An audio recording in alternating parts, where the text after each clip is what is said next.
The Elden Ring DLC is considered to be one of From Software's most difficult releases, causing plenty of controversy upon its release. After beating the base game at level 1, I decided to challenge myself to beat Shadow of the Erdtree and all of its remembrance bosses in the same way, without using any Scadutree blessings. The rules for this run are simple.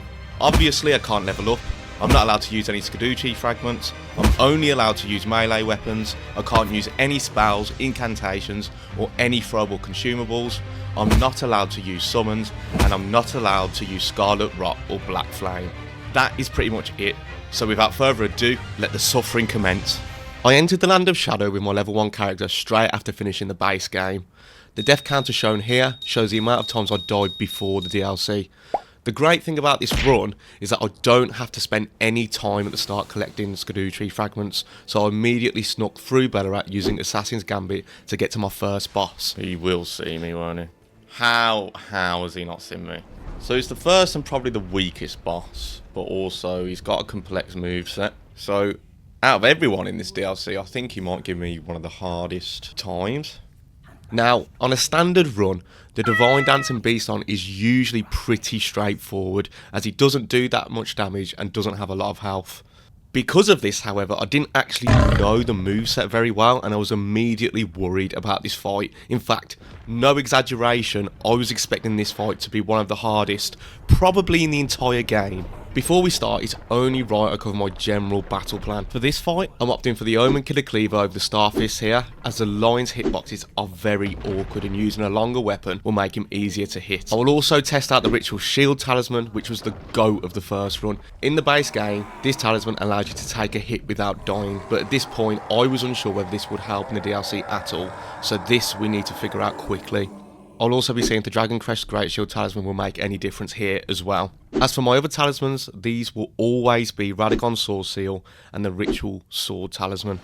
With that said, it was time to see just how bad this was going to be. There's my answer. See, okay. Me. After my first few deaths, I noticed two things. I could survive being clipped by certain attacks, like a bite or a breath attack, which was really promising. I also realised that the lion was killing me with the same attack each time in the first phase, with this whirling dance attack. Once I realised I had to roll into the lion when he bites into the ground, I was able to dodge this consistently, effectively solving the first phase. As for some other notable moves, I found it was best to roll backwards with the grab attack to increase the size of the punish window, and to jump horizontally through any spinning breath attacks, which gives another nice punish. A key point was not to let this attack push me back towards a wall, as it would mean certain death. After hours of practice, I was able to consistently clear this phase quite quickly while still being aggressive.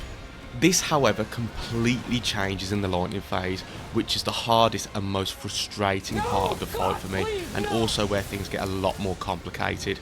Because of the lightning that spawns in and around the line with each attack, it's really difficult to be aggressive and punish effectively during this phase.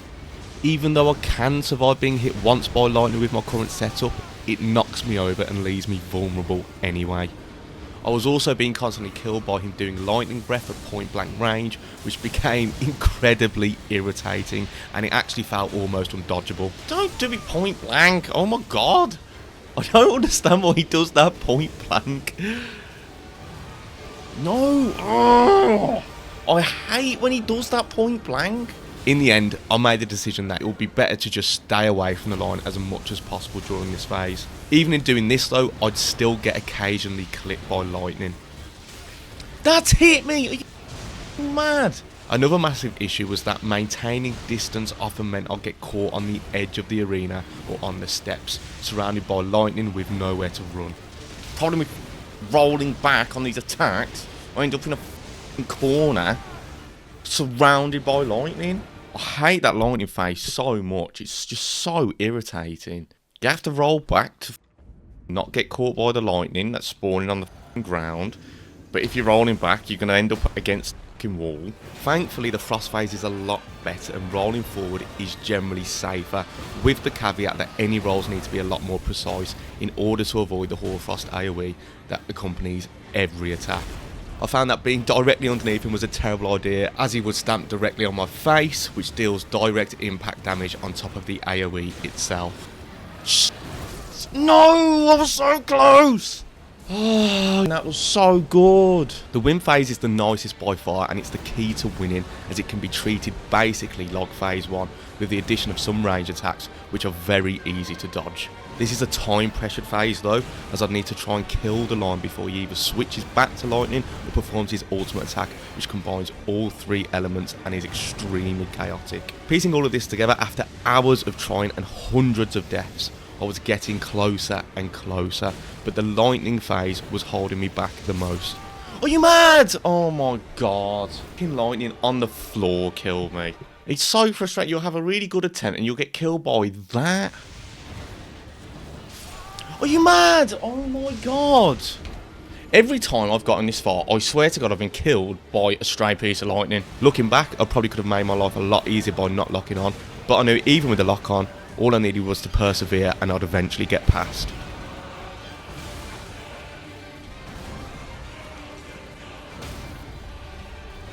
This might be it. Yes! You...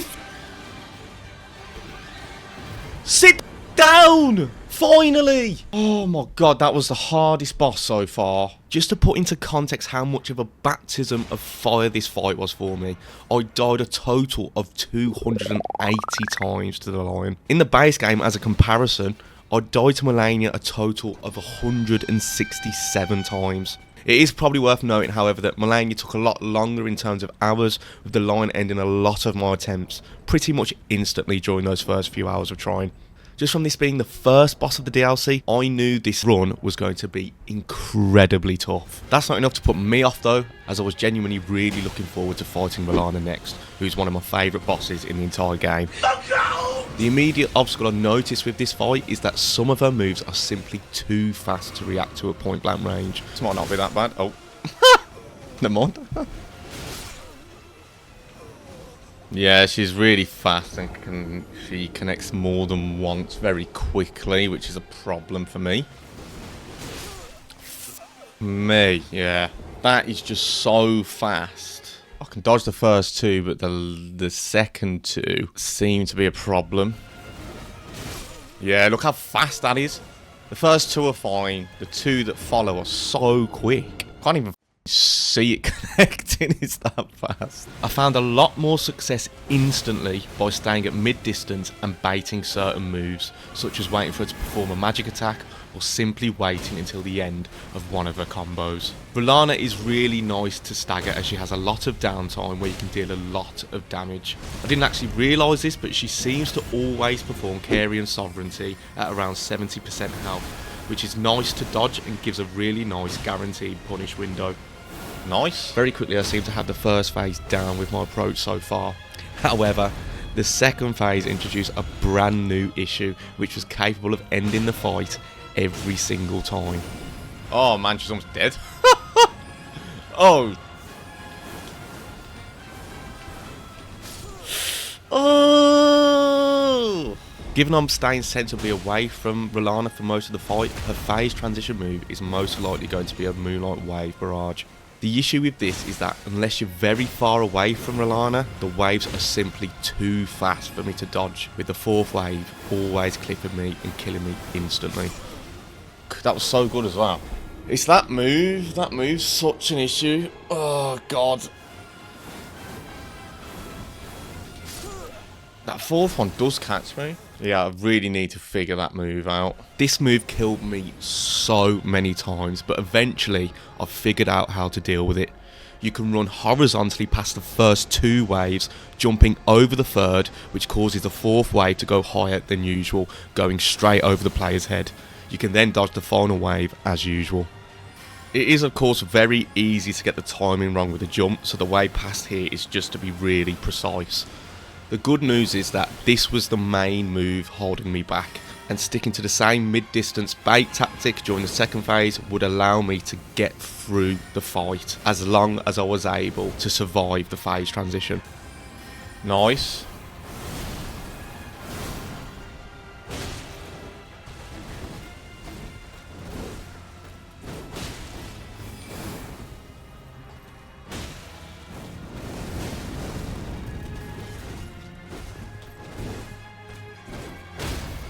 Nice. Option to heal now. Take it. Nice.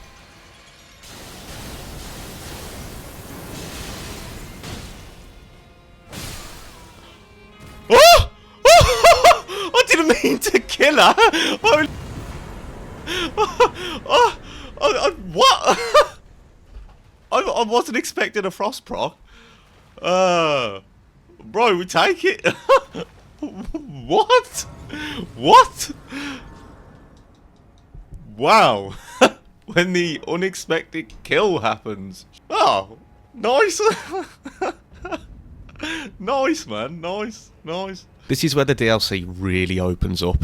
The most obvious route for me now was to go through the back of Shadowkeep and unlock the Sites of Grace for Scadutree Avatar, Gaius, and after dying to the Fire Knight Captain an embarrassing number of times, Messmer's Site of Grace. I knew Messmer would be the hardest of the three, so I decided to leave him for now and try the Scadutree Avatar first. Opting for Flame Imbued Starfist, I was very pleasantly surprised by how much damage I was doing, even without any Scadutree blessings. It's fine.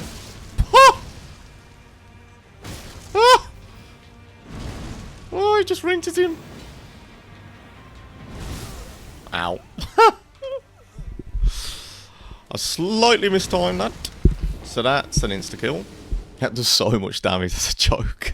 Phase 1 really isn't a problem because of how squishy the Avatar is, meaning this part of the fight ends extremely quickly, as long as we aren't greedy and time our dodges well. Wasn't easy. Easy first phase. As well as this, all of its moves carry over into the much chunkier second phase, and now it was time to really see what moves are going to cause me the most issues.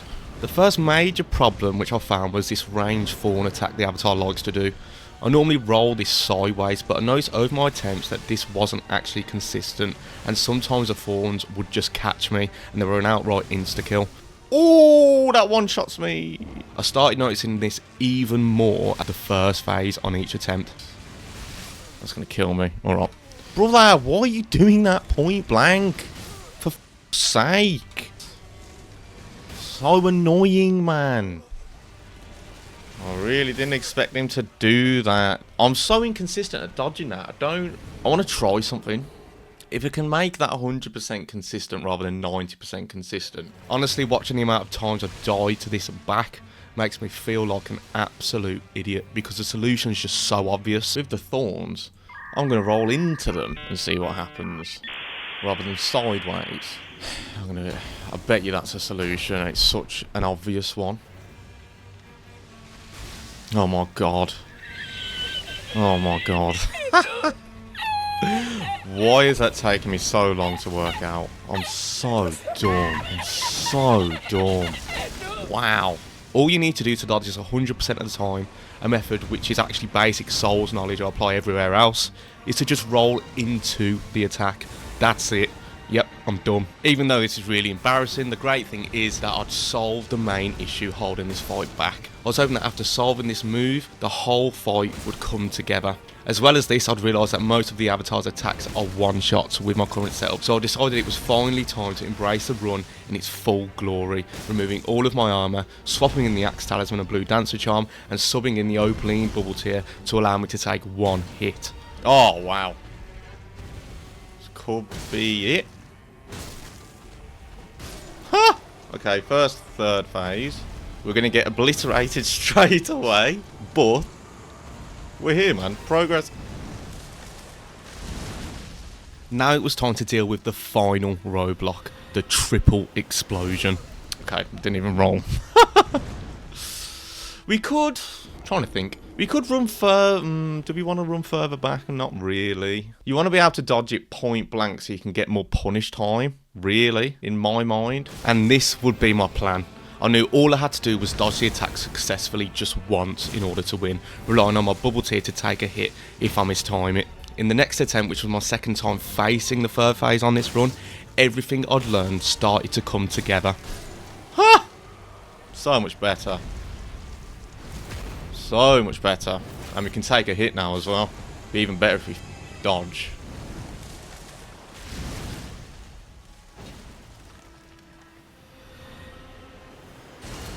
Rolled. Excellent.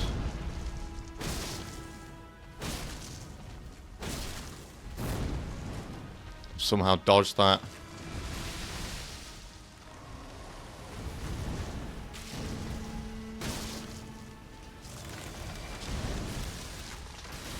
I've rolled that somehow. I beat him. I beat him. Hitless, hitless, hitless.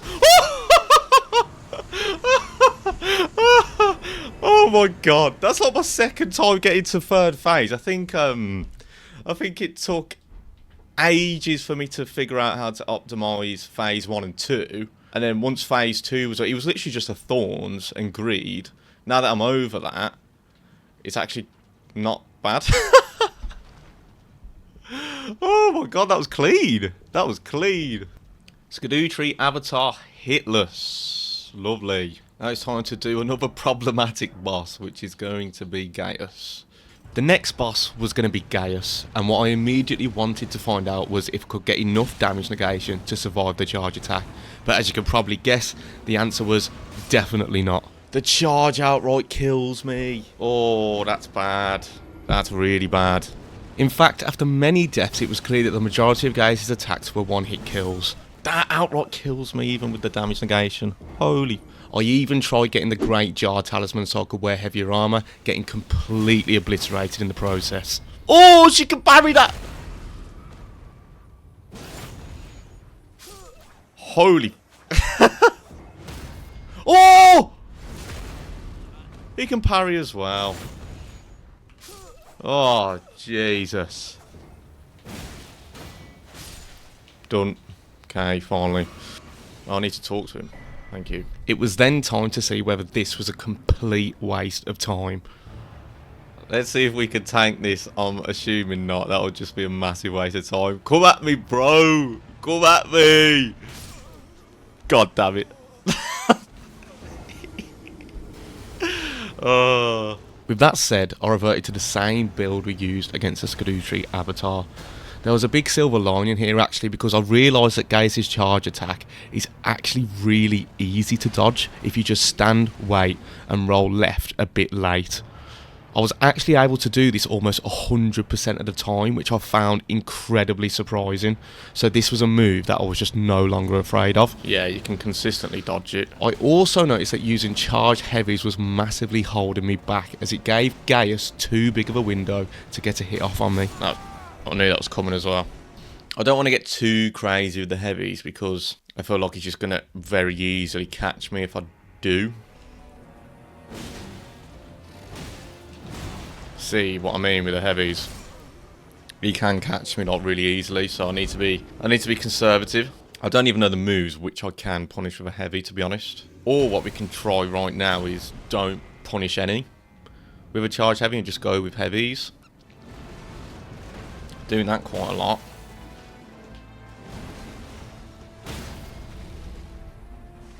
How much damage does this do? It's alright, I'd rather get 2 charge heavies in. See, that's really quick. It's going way better.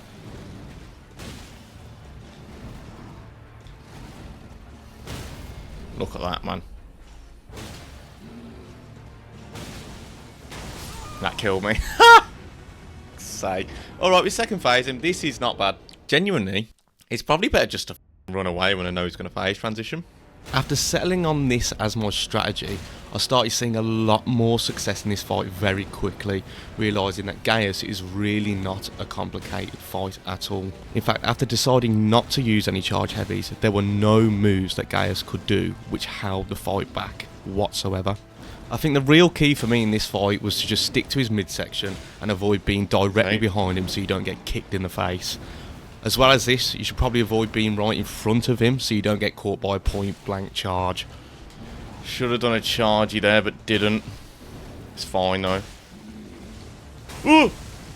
Alright. This is good. See if I remember how to dodge this properly.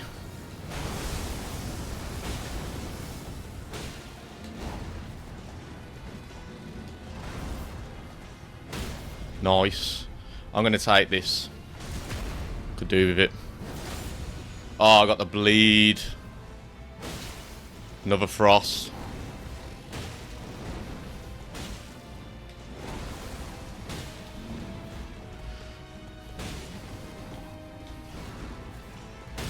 Oh my god, again. Take it again then.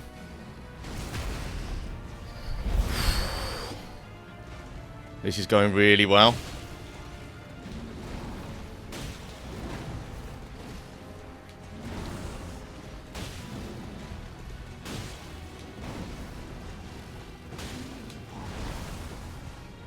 Gaius hitless.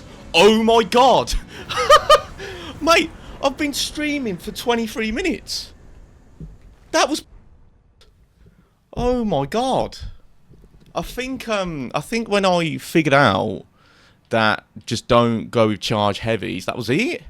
I think that is probably the easiest DLC boss we've had so far. Like, that was not bad at all. To be fair, I got really lucky with RNG there because I didn't see him do the gravity spear once. So we got really lucky there. But down with the charge, fine. That was really nice. And that was the first time I fought him in second phase. So I think once he does his transition, I don't even need to go up there. Once he does his transition, you've got such a huge window to punish. It's just really nice. That was really good. Beautiful. That was fucking beautiful. 2 DLC bosses hitless, man. But Gaius, I think in general, just because of that charge, he gets such a bad rap when it's actually quite a fun fight, at least to me. Like, it's a really enjoyable fight, especially if you're melee build, fighting him up close. It's really fun. After this, I decided to put Messmer on hold and travel to the Cerulean coast to ring the first thing about and make my way into the Stone Coffin Fissure, where I'd face the first real problematic running section of this run. I feel like it'd be too... Okay, see what I mean? That's how easy it is to die. So that doesn't Okay. Oh my god. Well, that was such a strange death. What the... Kind of just like ragdoll, kind of. Okay. I don't do that much damage to him. Thankfully, a view reminded me that Assassin's Gambit exists, so I had a way to at least sneak past the death birds at the start of the section. Oh, that is a very good point, actually. I completely forgot. Thank you for reminding me. I've got Assassin's Gambit. You're completely right. I completely forgot. Oh yeah, look at that. Look at that. Look how much better that is. Okay, he does see me, but it's not as bad, and I'm not being chased by birds. Are you mad? What? Did that kill me? Come on. What? What is the blast radius on that thing?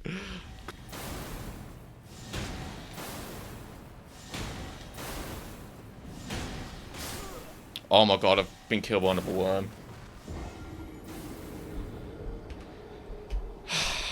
Jesus Christ. At this rate, this running section is going to be harder than the boss.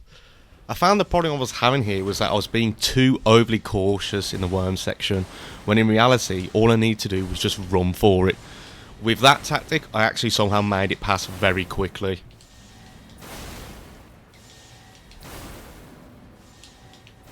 No! Oh god, that was close. Oh! Oh, we made it. Me. Jesus Christ. Thank God for that. Yeah, I was just being overly cautious. This bit's slightly less annoying. There's a misbegotten I need to be careful of. And then it's Putrescent Knight time. Let's go in with no bubble tier first and try and see if he insta-kills me.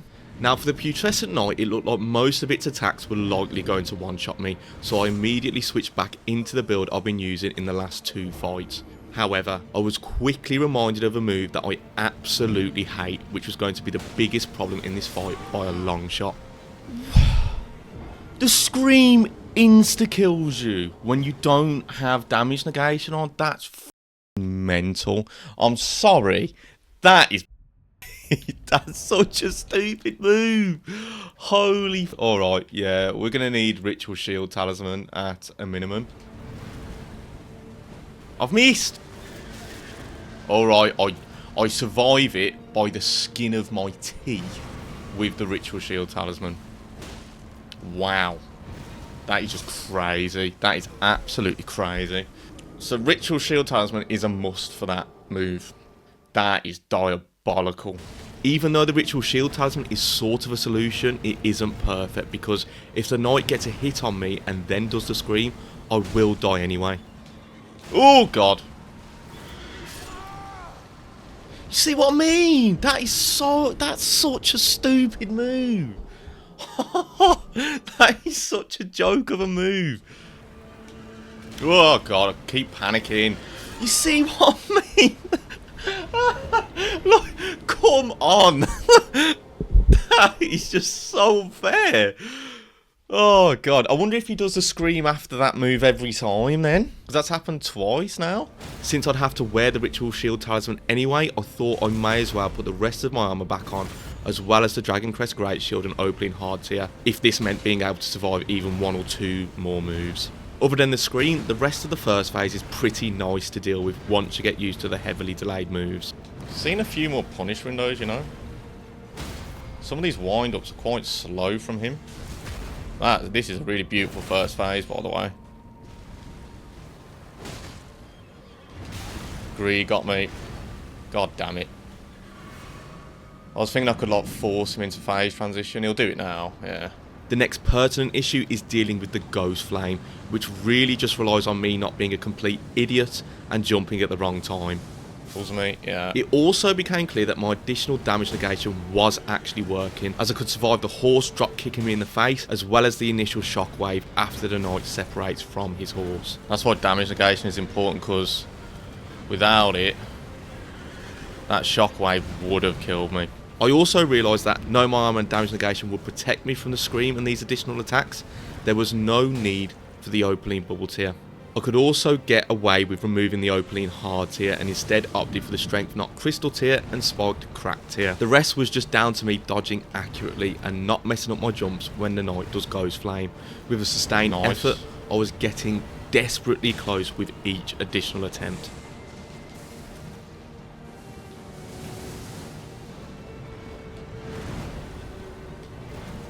Wow, we didn't get hit by the shockwave that time. Thank you.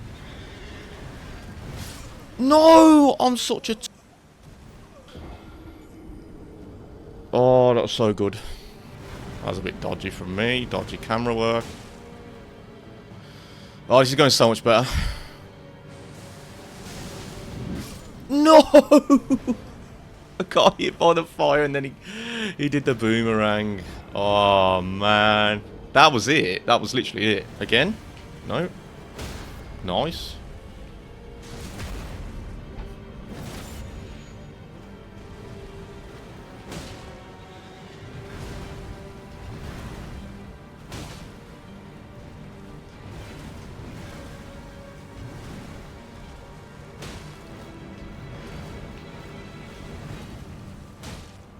Very close, but I don't think we'll do it. Because he's doing this again. I had a feeling that was coming.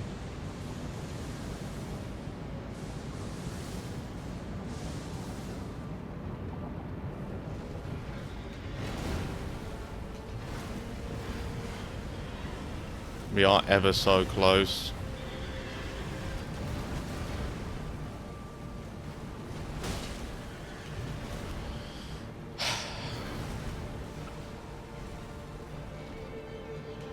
Oh, we might have this. Nice. See, that was so weird because like it didn't feel difficult, but that would have been a lot of attempts. Like I don't think it's a hard fight. It's just there's a bit of a. It's just not that complex a moveset. It's just you can get caught by shockwaves and screams and such. Very, very annoying. I wanted to keep this momentum going and ran straight through Rail Ruins ready for Romina. Just like the Beast Dancing line, this was another fight that is really straightforward in the standard run, simply because of the boss being quite weak. This meant at rune level 1, I was expecting the step up in difficulty to be incredibly substantial. Romina also has some weird hitboxes that will make this fight a lot more challenging. Oh, this might be harder than I think, actually, because the centipede is a bit weird. The centipede has a strange lingering hitbox on its torso, which is really easy to get clipped by, and this was going to cause the vast majority of the issues in this fight. Stop! Oh my god! So, even the part of its body that isn't attacking me has a lingering hitbox. So I can't roll into her to... I can't roll forwards, basically, which is annoying. Another problem is this Star Wars battle droid attack, with me constantly being killed by the centipede unfolding at the end of this move. I need to figure out how to consistently dodge that. It was also on this run that I'd realised that Romina had a grab attack. I genuinely had no idea this even existed. That's a grab! I didn't know that was a grab. I didn't even know she had a grab. What the f... Holy shit. Today I learned. Romina has a grab. If that wasn't enough, there is another massive glaring issue with this fight I'd need to get past. The phase transition at level 1 is a big problem. If I'm next to Romina when she does a transition attack, which I have to be in order to hit her, then I will die. Oh, I've got to be careful here. Oh, wow! That insta-kills me. Wow. Okay. That insta-kills... I need to run away the minute she hits half health then. There is no way for me to escape this move if I'm nearby. It essentially becomes like Metyr's laser, just with a smaller radius. To make matters worse, Romina can do this move at any time in Phase 2. The only way to not die to this is to run away before she transitions and hope to God I'm far enough away if she decides to do it again. As for the weird centipede hitboxes, the head swipes are probably the most awkward part, but you can dodge this by being at mid-distance and dodging right and then left. For the weird stationary unfolding attack, I found that the most consistent way to dodge this was to be close to Romina, dodging forward and slightly to the right. I then needed to remember just to run the hell away when Romina reaches half health so I don't get caught in her AoE attack. As for the rest of the moveset, it's really nicely telegraphed and I was confident in dealing with it. I just had to pray she didn't do the transition attack again at close range, and also hope she didn't become a Star Wars battle droid, which is the one move I was still not 100% confident with. Other than this, the fight was coming together quite nicely.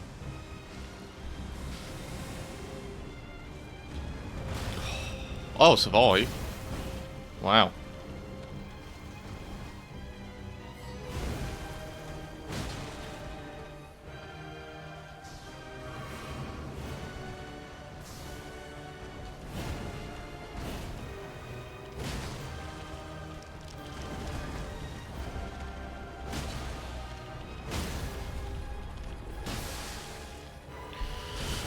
Oh, bleed.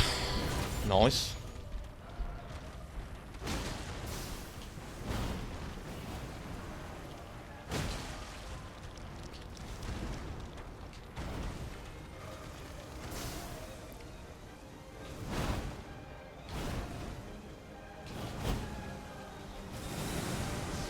Okay, I'm alright.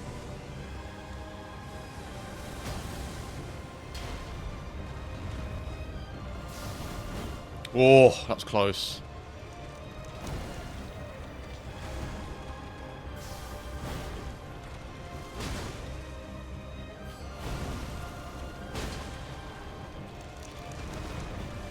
Okay, this might be good, you know.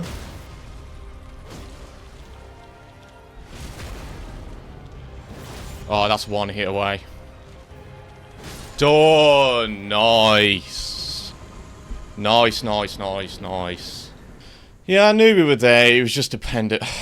I felt like that was heavily reliant on RNG, where she did that one move I can't seem to deal with. Now it's time for my least favourite boss in the DLC, and one of my least favourite bosses in the entire game. The first phase is relatively straightforward, and you can be incredibly aggressive, so I can't really complain about this. Metyr is weak to bleed and can stagger quickly, so you can blitz through this first phase.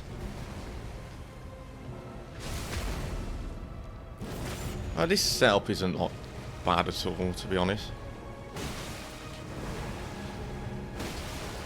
I can squeeze in two there, I'm pretty sure. Ow, no stamina.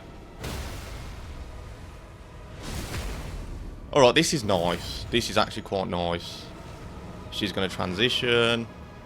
The second phase is where the problem lies, and it starts with the transition. Wow, that kills me. I need to roll that. This boss is so good, man. Oh, Jesus Christ. I don't know the timing for that at all. Admittedly, it took me a while to realise this, but you can avoid this attack entirely by running far enough away when Metyr reaches half health. Okay, I ran far enough away, I think. But this isn't even the real issue with this fight. What makes this fight so frustrating, even for a normal player on a standard run, is the laser attack. If you're too close to Metyr when she does it, you will die and there's absolutely nothing you can do about it. If you are far enough away from Metyr but you're still in range of the lasers, you will need to dodge through one of them, which is incredibly difficult and cannot be done with a roll. The two methods I'm aware of is using the Raptor of the Mist Ash of War and the Indomitable Val Ash of War. I'm locked out of getting Raptor of the Mist on this playthrough because Shabriri had taken over Bloody Finger Yori's body at this point, so Indomitable Val was my only option. Oh no. Oh, did it? Nice. It worked. I was able to use this correctly a couple of times, but you have to be so perfect with timing that I just found it wasn't even worth the effort at this point. I got so close using this tactic a ridiculous number of times, but I just got so sick of having to deal with the lasers that I eventually just decided I wanted nothing to do with this move at all anymore, as I just was not enjoying the fight whatsoever. Instead, I resorted to playing extremely passively in the second phase, mainly punishing this weird flying spinny blade attack with a charge heavy and a heavy, and then just riskily punishing certain moves and running away again in order to avoid the lasers entirely. Playing passively did lead to a few annoying additional issues. As if playing in this way increases the length of the fight substantially, which makes it highly likely that Metyr will spawn in her little finger minions, which means you will either need to kill them and risk dying, split your attention dancing around them, or just run away from them. In the end, this fight just became a lot of running away just because of one stupid move, and after a really long attempt where I just roleplayed as Mo Farah, I eventually got past this god-awful boss. Oh, I've dodged the whole thing, look.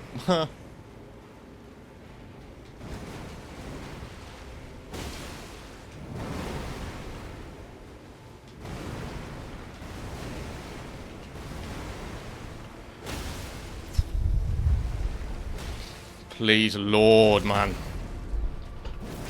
I'm going for it after this. Yes! Oh my god! Oh. Thank the... Oh, man. Didn't even dodge the laser properly. I was just out of range. Oh, I'm so glad that's over. What a boss, man. It's such a boss, like, get me out of here now. I was very keen to just put that boss behind me and got straight to making more progress. Next on my list was killing the Horn Scent to make the gank fight at the end of the run significantly easier. Yeah, done, nice. After that, it was then time for me to make my way towards the Abyssal Woods, or at least try to. We will not go down that way. Get down. Oh, he fell down with me. No, no, no, no, no. Absolutely not. Leave me alone. No! Oh. Oh my god. I knew in the back of my head that was going to happen.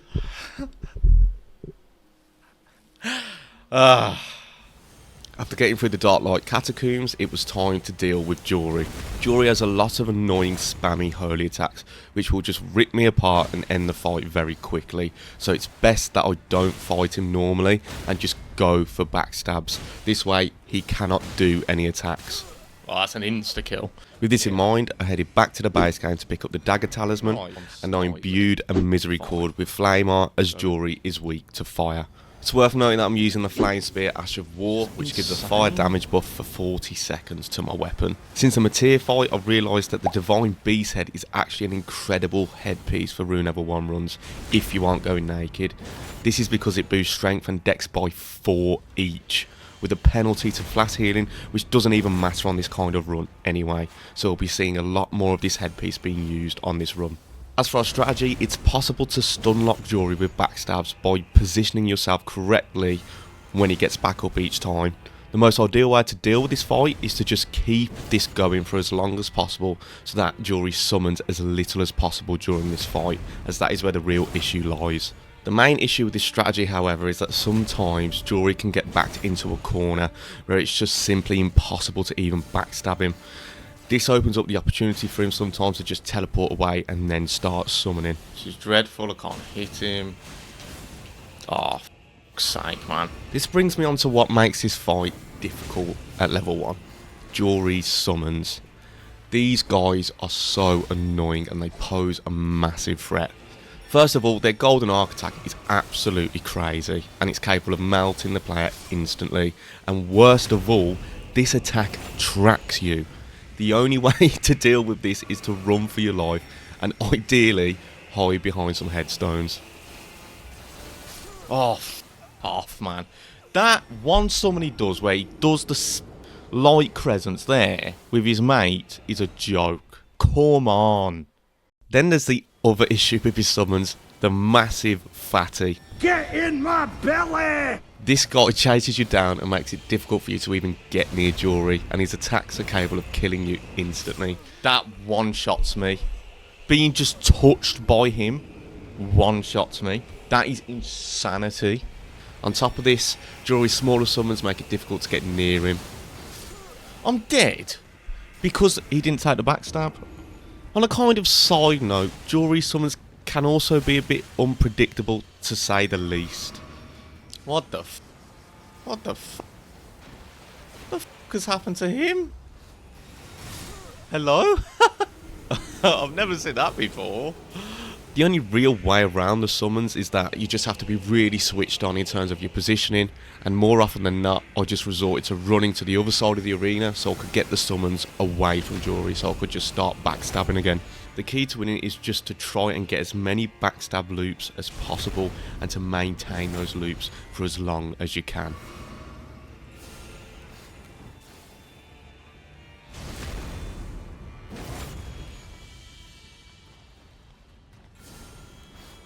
Oh mate, he's so dead. I might be able to kill him now actually. Yes! Fuck you, Jori, man. Straight onto Midra, I made an immediate miscalculation. I didn't take into account that Mini Midra is actually capable of one-shotting me. Oh my... Oh my god. Holy... Don't get that. Oh no. I can't even get past. It's ridiculous. After finally getting past that part, let's talk our strategy for Big Midra. I absolutely adore this fight because it rewards getting up in his face, being extremely aggressive and fast, and being decent at dodging. Being hit likely means being staggered or inflicted with madness, which is a straight up fight ender. What this means is that it's best to not get hit, and because of this we're going to go for getting hit a maximum of once. Luckily for me, I'm quite confident with this fight and I find it very enjoyable, so I was up for the challenge. Even at level 1 with no blessings, the Starfists absolutely shred Midra and you can stagger him with 3 heavies. I was really surprised with just how quickly and consistently I could get through the first phase of this fight. It's honestly such a nice fight.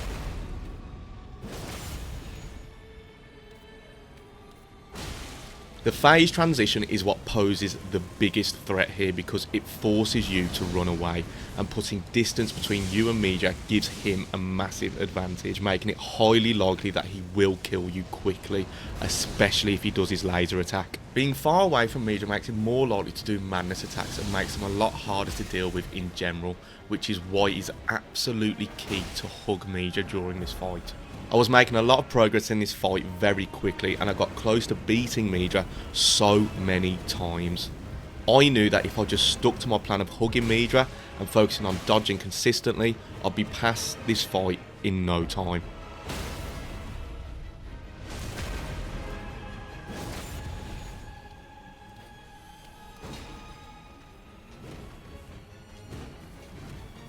Whiffed him.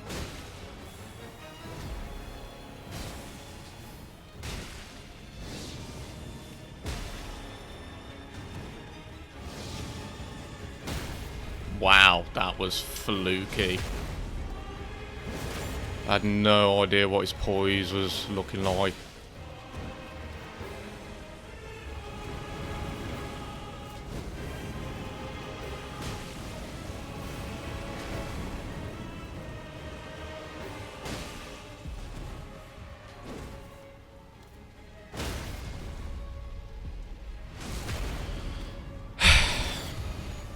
Close again, don't think we'll make it.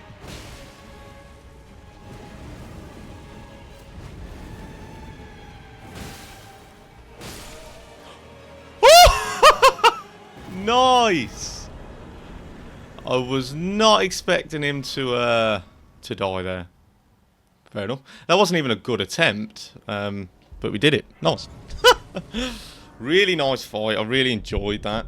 It was a really nice fight. Now we're on to what will be the most difficult part of this run. The fights we have left are Messmer, Bayle, Ladrin Dane, and of course, Radahn. First, we'd be fighting the lowest scaled of these bosses, which is Messmer. This is one of, if not my favourite bosses in the game, but at this point, I don't have the best knowledge of his moveset given its lower scaling. I was really looking forward to learning this fight though, but scared of how hard this was going to be. Here we go, boys.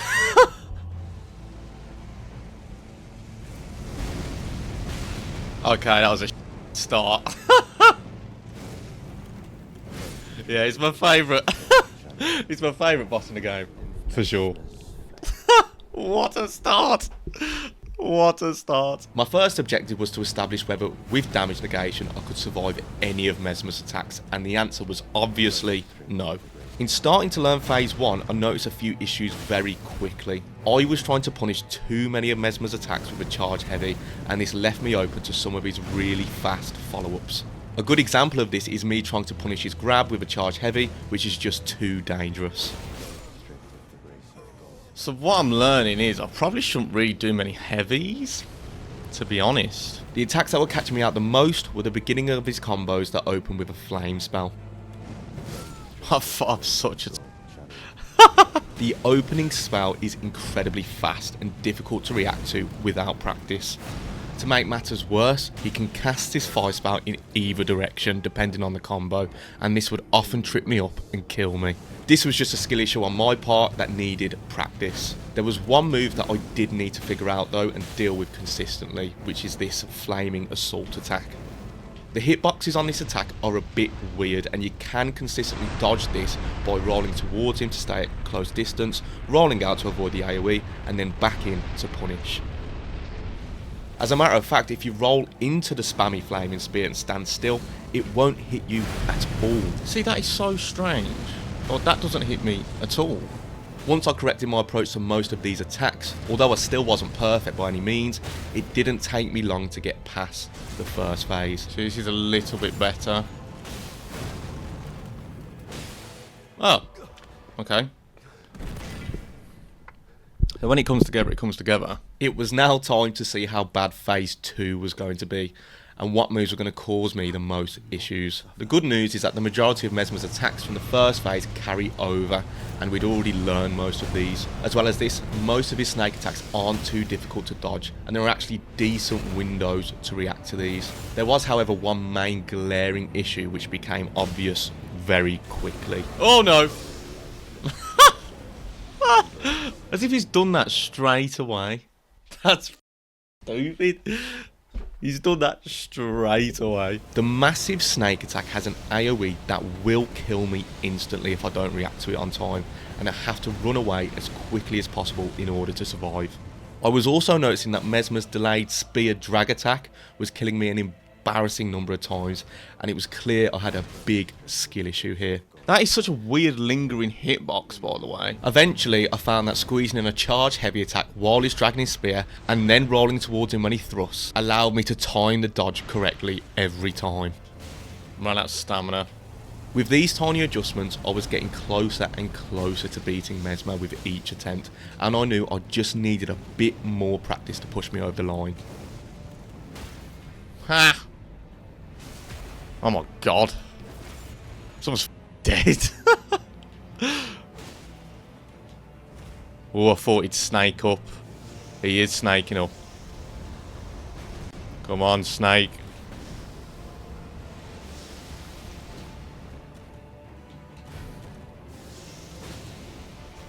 Oh, panicked. Okay. See, that was good. There are a couple more small adjustments that could help me win here. I kept trying to punish Messmer after he jumps out of snake form, missing every time, leaving me very vulnerable. I needed to just simply stop doing this. On top of that, I noticed one of the snake attacks had a weird lingering hitbox that would catch me out sometimes. Oh, that last hitbox is so weird. It can just like catch you. It's very strange. The way to fix this is to roll perpendicular to the snakes rather than in the direction of the bite itself. I also found it was best to dodge in the same direction of Messmer's spinning thrust, as this creates a decent window for a charge R2. However, your timing does have to be very on point, otherwise it will mean very grave consequences. Oh, mistimed slightly. That was good as well. We've had so many good attempts. The only thing holding me back now was greed and a few stupid mistakes, which led to a handful of really heartbreaking close attempts. Oh mate, he might be dead here. He might be dead here. 1 minute. Let's be greedy. No! That's what you get for being greedy! I should have went for the light R2, not the heavy. Oh, mate. I deserve to lose there. Just disobeyed every principle we've learned at Rue level 1. Don't be greedy, bro. There's no need to be greedy. It was too... Why did I roll backwards? Why the f did I just roll backwards? It's literally my own fault. Oh, God. Why am I rolling backwards? Stop it. Wow.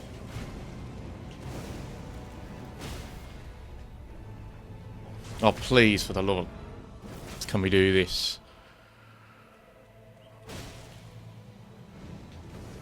No! Oh, why did I move backwards? Stop moving backwards. It's just basic errors.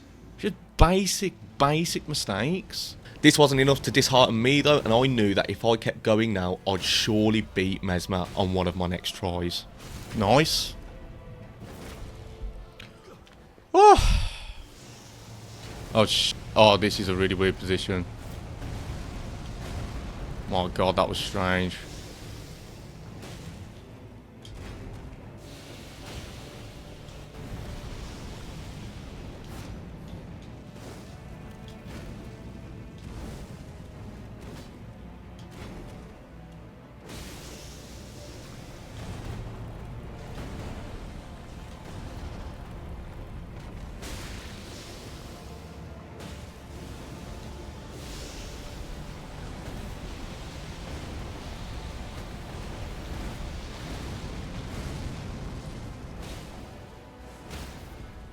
Nice. Oh, please, for the love of God.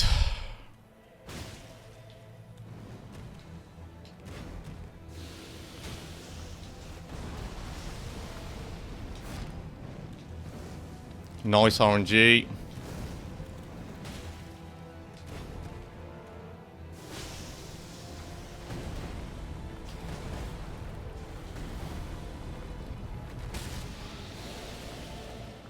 Messmer hitless. Oh, finally. That took way longer than it should have. We were close so many times, man. Nice. We were now down to 3 bosses, and it was time to decide who was next. I thought it'd be better for my sanity to get the most annoying fight out of the way first, so we'd be going to Enir-Ilim to face Radahn and Dane. Before we can even do this though, we need to make our way through another annoying running section, and by that I mean get absolutely spammed by holy attacks and then make my way past 1 million deathbirds. After dying about 10 times, I was finally past this section and unlocked the grace just before Radahn and Dane. Before starting this fight though, I thought it would be good to also unlock the grace before Bayle, so I made my way towards Ancient Dragon Man. Okay, can just commit to that without any issues. The main fight with Ancient Dragonman isn't as straightforward as the invasion because the health pool is much larger. Using Wild Strikes mindlessly here meant I'd run out of stamina and get caught by an attack, so I had to be a bit more conservative and think properly when I chose to use it. Oh, I'm out! Oh, stamina's the problem. Ooh. Stamina is the problem. Right, I need to keep an eye on it. This should be it. Nice. Thank you very much. After that, I made the long journey to the Crack of Doom and got the Sight of Grace before Bayle, before heading back to see how bad the later fight would be. Luckily for me, as part of my club only no upgrades run, I already have a working solution for this fight, which I should be able to pull off at level 1 as well. The solution is this. You can use Wild Strikes on a weapon with bleed build-up to kill Dane really quickly, before Leda can even get to you. The main issue is stamina becoming a limiting factor, but luckily for us, the DLC has the perfect solution for this. The Furnace Golem at the Elak River drops the Viridian Tear, which gives unlimited stamina for 15 seconds. This is more than enough for me to kill Dane with Wild Strikes under the time constraint Leda imposes. The only issue with this is you actually have to bore yourself to death fighting a Furnace Golem. So stupid. Thank you, that's all I wanted.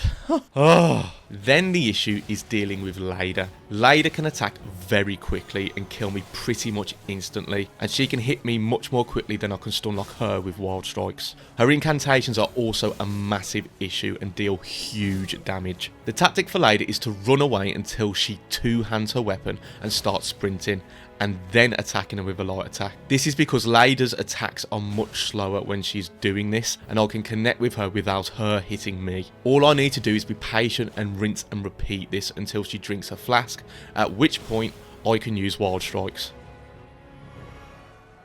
It's alright, I'm gonna go for it. During my winning attempt, I took a massive risk and managed to squeeze another round of Wild Strikes in, but this is really unsafe and I really wouldn't advise doing this. This fight in reality is actually really boring as it just involves a lot of running away, and I couldn't really think of a better way of doing this melee only without being stuck here for days.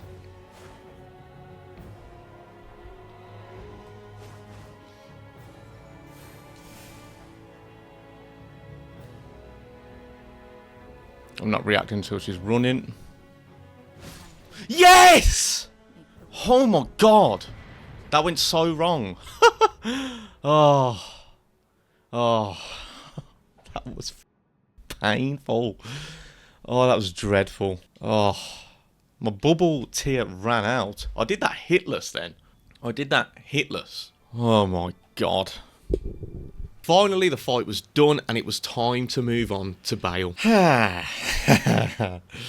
On my initial try at Bayle, I realised that if I wanted to use the Starfist against him, I'd need to position myself correctly after every one of his attacks so that I can actually connect with him. As well as this, after a lot of his attacks, he raises his head just a bit too quickly for me to get charge heavy in, so a lot of my follow-ups will need to be a light heavy, similar to what we saw with Gaius and Messmer. The nice thing about this fight is that it's really obvious where you can get a charge attack in, like after his grab attack. Bayle also suffers a lot of downtime when he's staggered, so you can hit him quite a few times before taking the critical hit.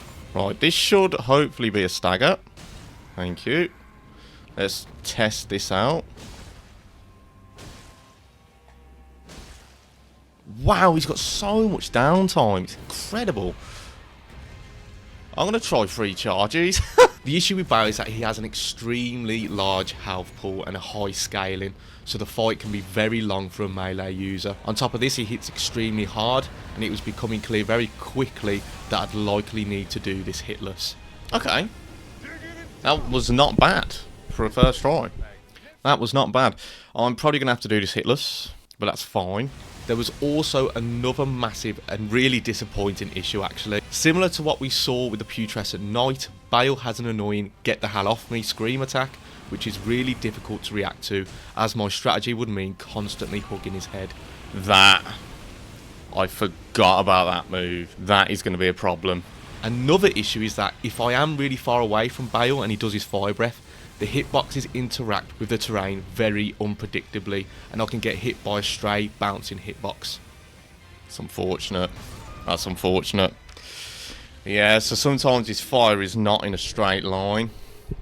And that's purely terrain. So there's not a huge amount I can do about that. There's no real solution for this other than praying to God that it doesn't happen. See, look at that. Sometimes the fire just bounces. As for the screen, the good news is that after throwing my damage negation, talismans, tears and armor back on, I could tank one of these screams at full health. Oh, I can survive it with this setup. Oh, that's huge. Wow, okay. Oh, that's absolutely massive. Bayle Scream is a bit easier to anticipate and has a longer startup time than the Putrescent Knight Scream. So with practice, I was hoping I'd be able to get used to avoiding it. For now though, whilst I practice Bayle, I'd need to stick with this setup. But it's 3 minutes of safety. Look at that, that is beautiful. Shit, that was bad. Wow, yeah. Yeah. He's just done it 3 times, I've survived every time. Okay, that's huge. With a temporary solution in place for Bayle's Scream attack, it didn't take me much longer to get to the second phase of the fight, which is where the true difficulty lies. Bayle is a bit of a different fight in the second phase because although he is really aggressive, he's also very good at creating distance between the player and himself and creating windows where melee users can't attack him. This effectively resets his poise and makes it difficult to get staggers. This makes phase 2 significantly longer than phase 1 and makes the fight generally quite long overall. This means I need to stay alive for an extremely long time, so I have to become almost perfect at dodging his attacks if I want to survive this long. Since phase 2 is much more difficult, we'll be saving our physic until Bayle transitions, as this is when the bubble tier will be most useful. This brings me nicely onto what I think will be the biggest threat in phase 2. Right, I'm kind of confident now. We've got that, oh, I forgot about this, I take it back.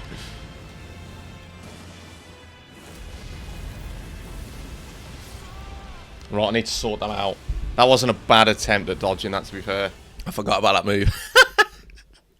Right. Oh, sh**.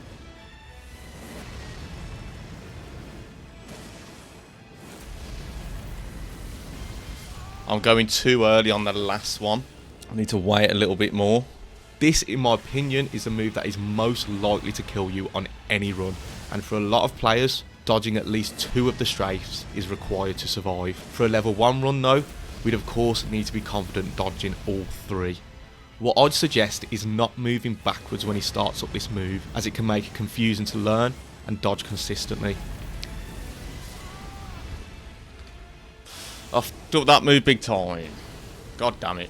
Instead, stay in the same position vertically to keep your reference point consistent and move horizontally instead. You then need to roll forward through the first strafe and then horizontally through the next 2.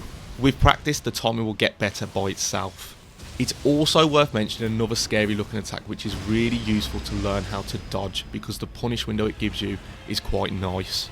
You can actually roll Bayle's nuke attack and get a charge heavy and straight afterwards.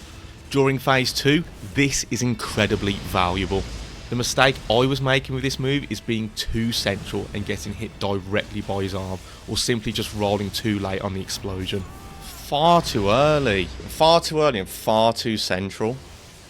Nice. Oh, too early. Okay. It's a nice move though.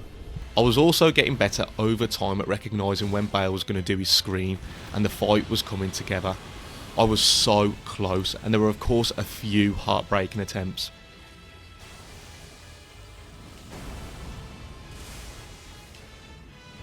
Oh my god, I didn't roll. Oh, that was the best one yet. Look at that heart rate. Oh man, that was really good. That was really good.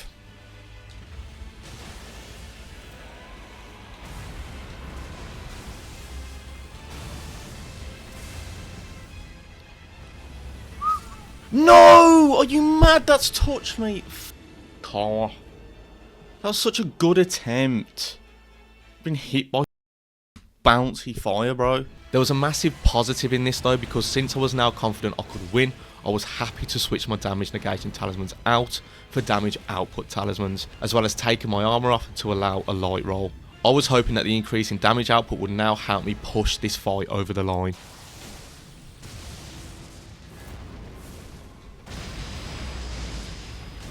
Nice.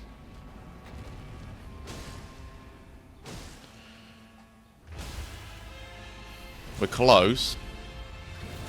Don't think we'll get it.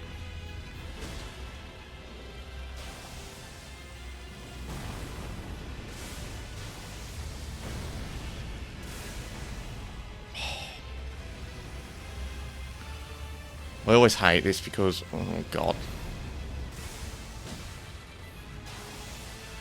Oh, nice.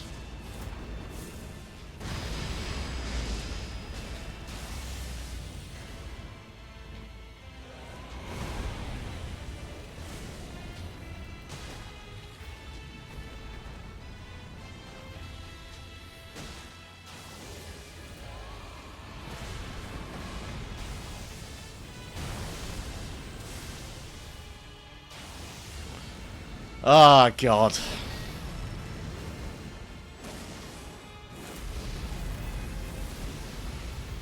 That was not pleasant.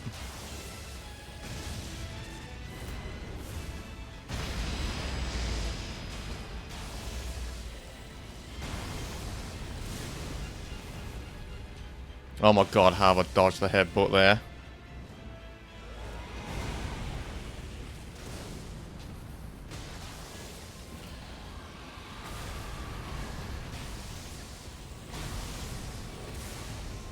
God, the heart's pounding. Nice.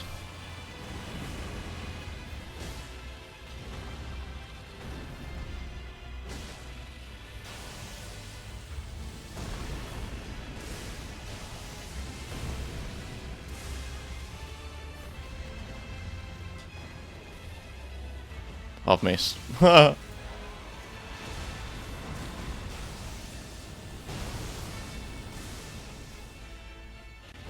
I've missed again! Oh, for fuck's sake. So bad from me, honestly.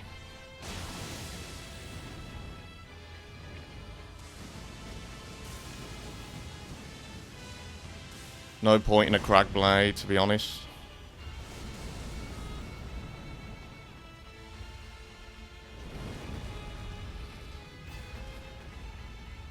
Whoa, that is f***ing weird what he's just done there.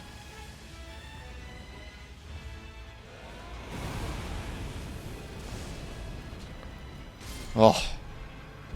Oh my god. That little final struggle went on for so long. Holy shit, like I missed like 2 or 3 times. I was like, yeah, I'm not getting this. But we got it, bro. Yes! We got hit once.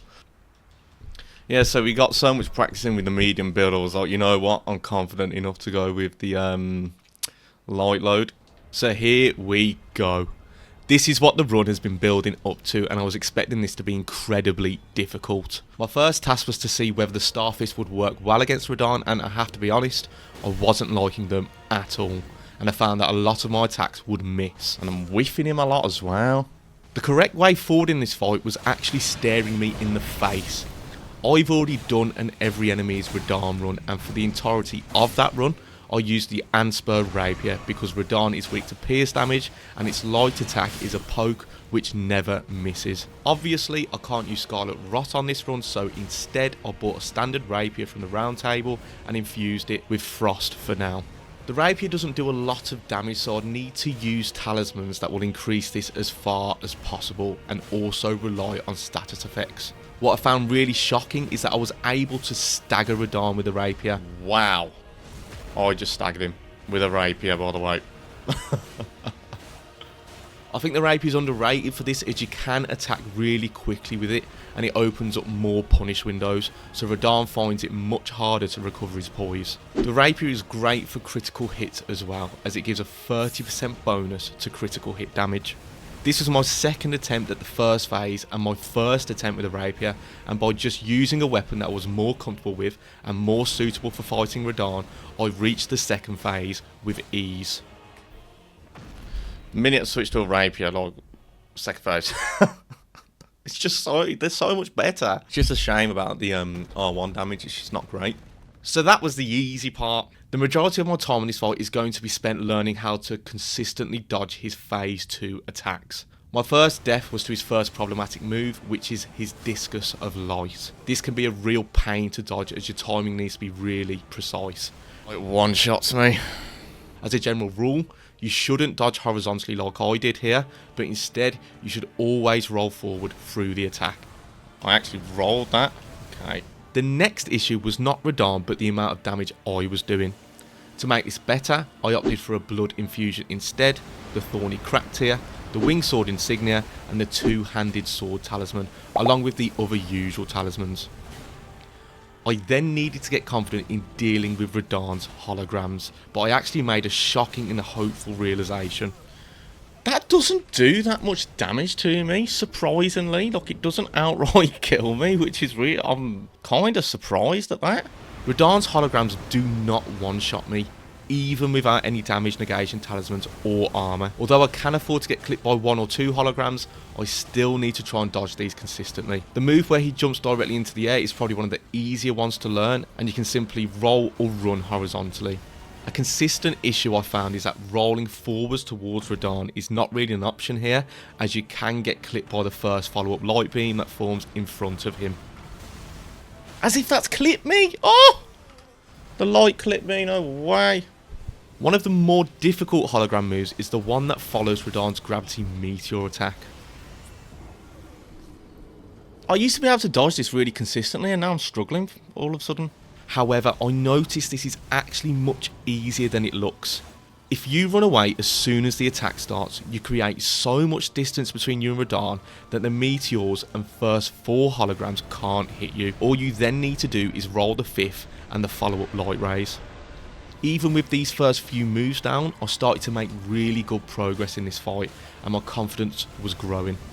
It's going pretty well, best one so far. A really nice hologram move is his light speed dash. You can literally stand in the middle of Radahn when this starts and you won't get hit. This can give you a great window to heal or even buff. Here comes another scary move, his attack that triggers at half health. I'm not going to lie and say that I came up with some sure method for this. I simply just roll for my life, and 90% of the time it seems to work. The rest is just me praying. This is going really well. Oh shit, my tear ran out. I already felt like I wasn't far off winning and just needed to spot a few more weaknesses, make a few adjustments, and just keep pushing.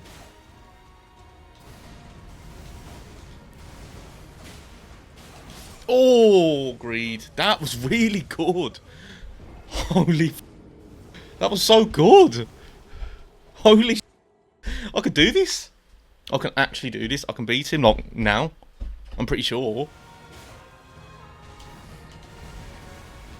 It's a very awkward place I'm fighting him.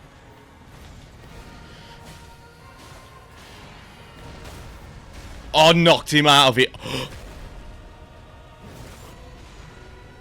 Holy f***.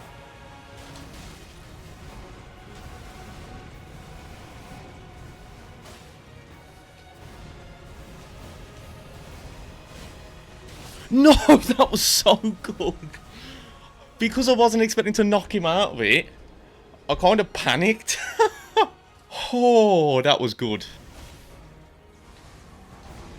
Oh, that's a problem. That's a huge problem. The wall. That's unlucky. That's so unlucky. Not really much we can do about that. He'll meet you all soon. There we go.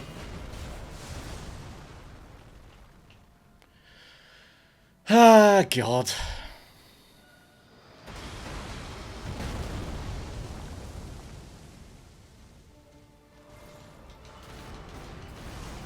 That was dodgy, but good.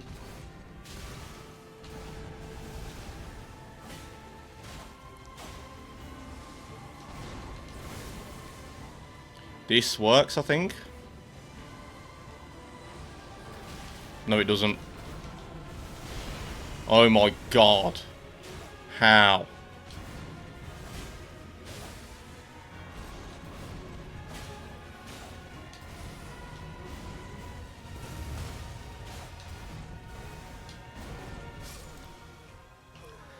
The light bunched up against the wall. That's a problem with him getting too close to a wall. Probably the closest we've been.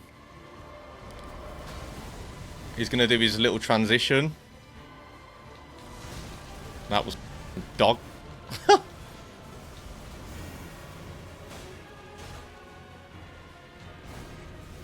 But I'm alive.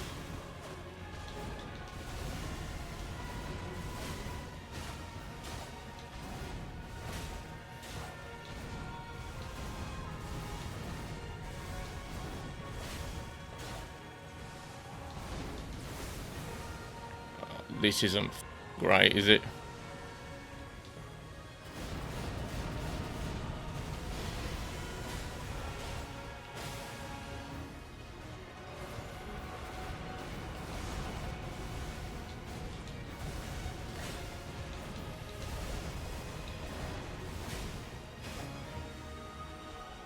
Again!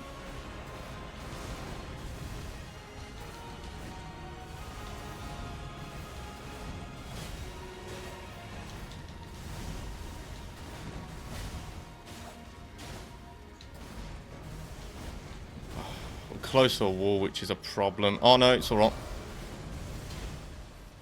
Heal? Yeah! Nice. That's what we like.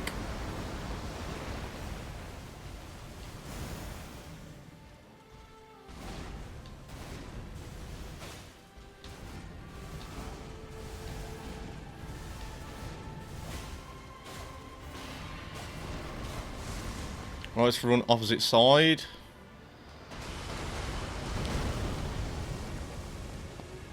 Awful. Well, this is probably the worst thing that could have happened.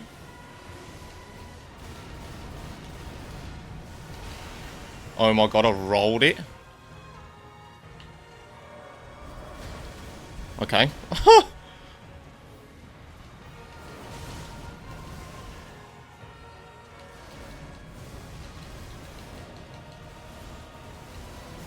What is happening?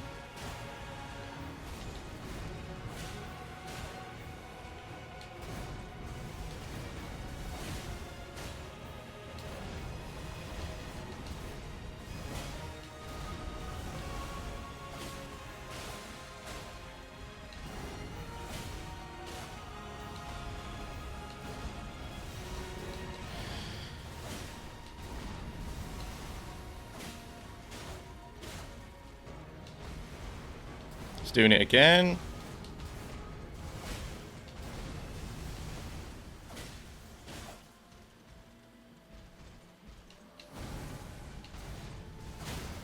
Oh my god. Oh my god. Oh my god. Oh my god. Oh my god. Oh my god. Oh my god. Oh my god, I got him with a stagger. Holy f. Oh, that wasn't even a good attempt. Holy sh. Oh god, Elden Ring level 1 done. Jesus. How many deaths? 2,131. That is mental. Oh mate, getting a stagger on that at the end is so satisfying. What the hell? Oh, crazy. Crazy, crazy, crazy. Thanks so much for watching, and if you want to see future challenge runs, be sure to subscribe to the channel and follow me on Twitch, where you can see these playthroughs unfold live. If you'd have told me when I started playing Souls games that I'd ever do anything like this, how many hours? I knows. That is a good point. I should probably start using a timer, to be honest, but a long time. I can back out and show. It's above 90 hours, I'm pretty sure.